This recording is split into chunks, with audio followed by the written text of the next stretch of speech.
Hello, it's me again, and today I'm gonna talk about cables because there are a lot of speculation around this topic. I mean, how different cables affect sound. So I decided to solve this mystery once and for good for myself. And to do that, I'm gonna send the same signal from the same output into the same input through the different cables. And then I'm gonna normalize them to see the volume difference between them. And then I'm gonna compare the quality of sound I get through these different cables. And then of course I will run this inverted phase test to see what actually left after summing of inverted phases. So, and these are my cables. First one is mogami, 2 meters. Jacks are Neutrik, Neutrik.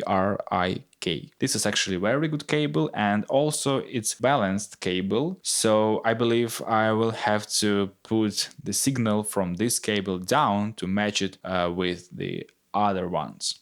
But yeah, this is number one. Number two is also mogami, a simple instrumental cable. Same jacks, I believe the same wire, but 6 meters, so it's very long cable. Number three is no name cable. I believe I bought two of them in some music shop in Kiev around 7 years ago. But even though it's no name cable, it's still good because it has the same jacks as mogami,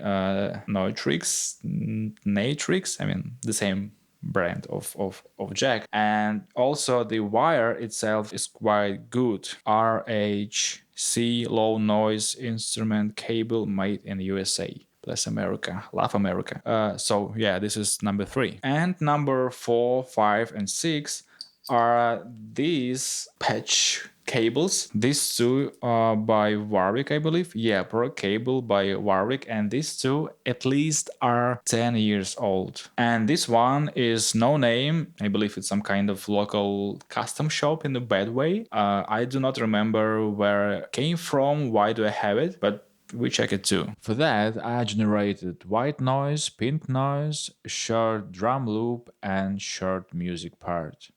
Then I put them into track folder and printed them so I could play all these audio sources from the one track. After that, I splitted them into different takes and normalized each of them to minus 19 dB true peak.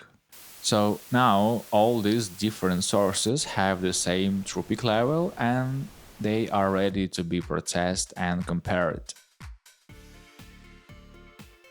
Then I prepared a bunch of new tracks in which I'm gonna record the audio source through the different cables.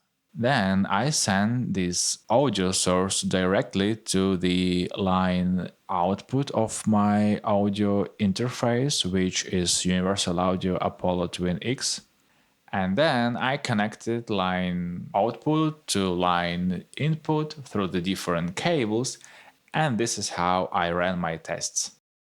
So I did that for each cable I mentioned before, recording through them white noise, pink noise, drum loop, and music part. Then I took these new takes, splitted them again, and also normalized them to minus 18 to first match them to the source, and second to see the volume difference between different cables. And here was the first interesting observation. If you'll take a close look to the numbers, you will notice that for each section of each track, the algorithm added the same amount of decibels. For example, it needed 2.5 dB for the signal from mogami 2 meters cable to achieve minus 18, and the same 2.5 decibels needed the signal from all cheap patch cable by Warwick. And we can see the same pattern for each audio signal for each cable, which basically tells us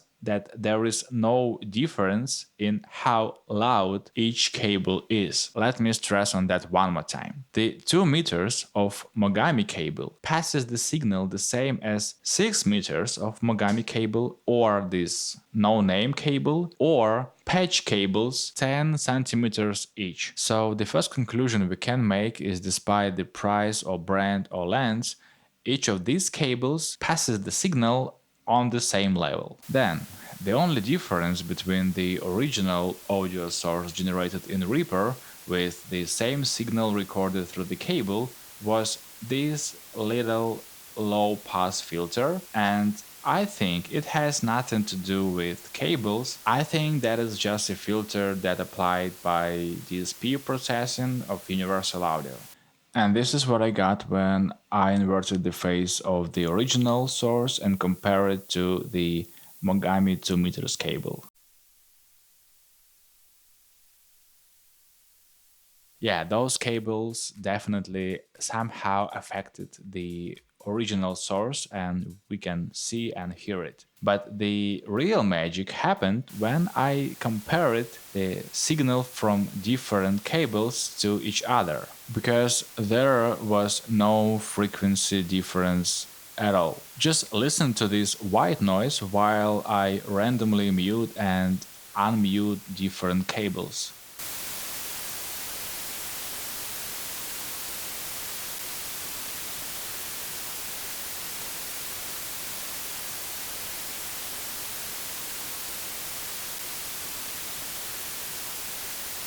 And this is what happened when I flipped the face of mogami cable and played it with the other cables. So no matter if it's white noise or pink noise or drum loop or music part, the difference between different cables is almost zero.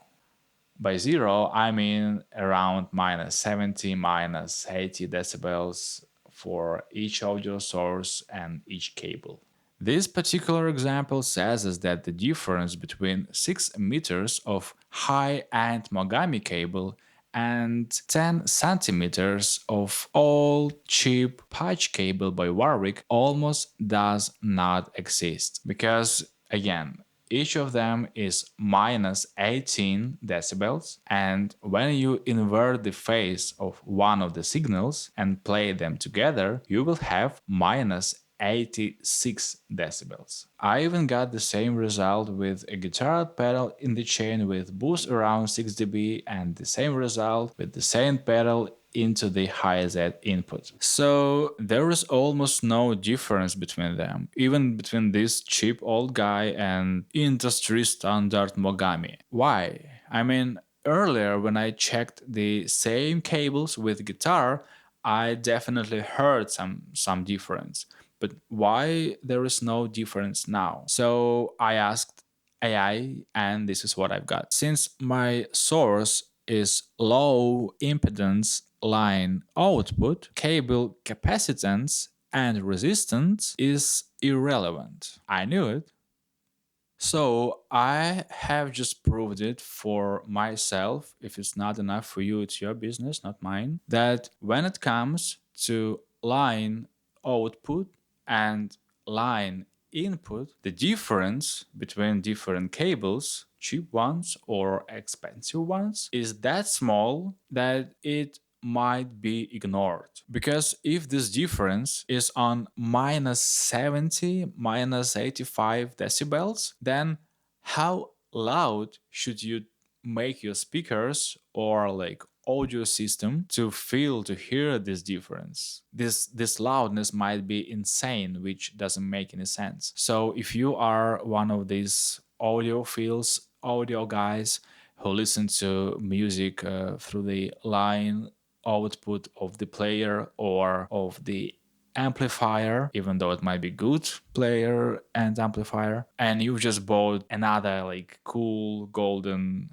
cable to feel and hear the details, uh, But things actually go different when it comes to guitar sound. I ran another experiment, but this time instead of using line output, I used a guitar. I switched the same cables, trying to keep the amplitude and position of my hand all the same for each takes. I will put the whole test in the end of this video, but right now just listen to the 6 meters of mogami cable and no name but still good cable. Try to focus on high end and how open the sound is.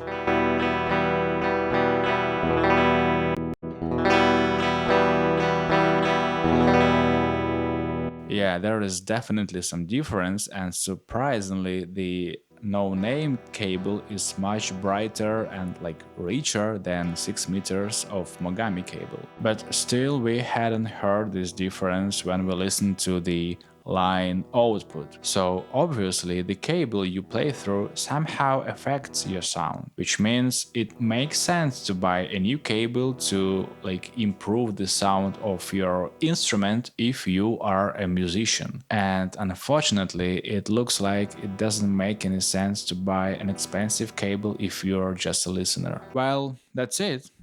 I hope this video will destroy all this nonsense about cables that we have in our heads. And if you were about to buy a new cable for your audio system, now you might reconsider buying the best expensive one, and just decent cable might be enough for you. Or maybe not. Again, as I said before, I just wanted to clarify all this cable topic for myself. And I think I did. See you in the next videos.